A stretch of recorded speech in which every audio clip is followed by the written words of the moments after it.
Qui permettait d'aller beaucoup plus vite au niveau de la taille. Là, ils vont être obligés de faire une arcure. Oui, là, voilà, ils vont être obligés de plier. Tu vois, là, tu as bien l'exemple. Ça, c'est ce qu'il ne faut pas faire. Et ça, c'est ce qu'il faut faire. Ouais. Voilà.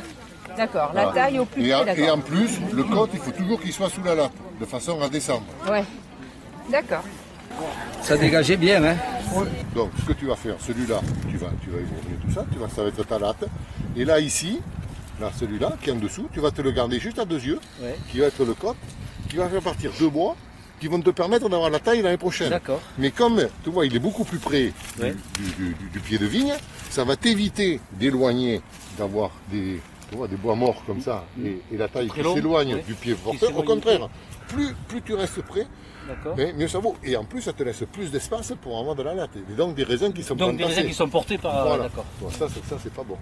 Là, normalement, oui, mais on va repartir sur ce bois. Oui, mais quelquefois, tu récupères des bois qui sont tellement vieux, parce que ça, combien de temps ça... Quel âge est là, cette vigne? 10 ans? Elle n'est pas très vieille, Oui, une dizaine d'années.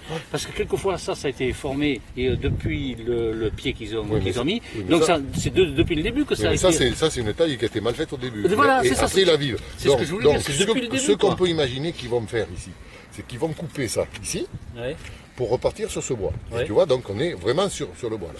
Tu vois, de ce côté là, tu as une belle latte ici. Par contre, tu vas avoir une grosse pied de taille. Et, voilà, donc, et le problème de cette pied de taille, c'est que ça va être, ça peut être une porte d'entrée pour des maladies cryptogamiques.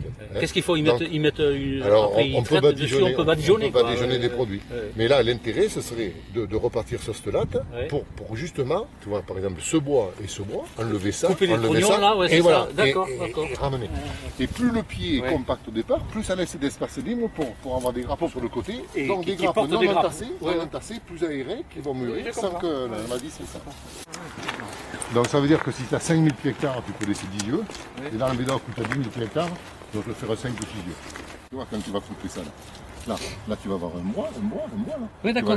Donc on laisse 6 yeux, 6, 7 yeux. Mais normalement, chaque œil va porter, s'il n'y a pas de problème végétatif, 2 grappes. D'accord. Voilà. Et quand tu fais les vendanges vertes, en général, tu enlèves la grappe du haut. Tu laisses que celle du bas. Ce qui te permet qu'en effeuillant légèrement, ces grappes vont être bien exposées au soleil tout en gardant une grande surface foliaire.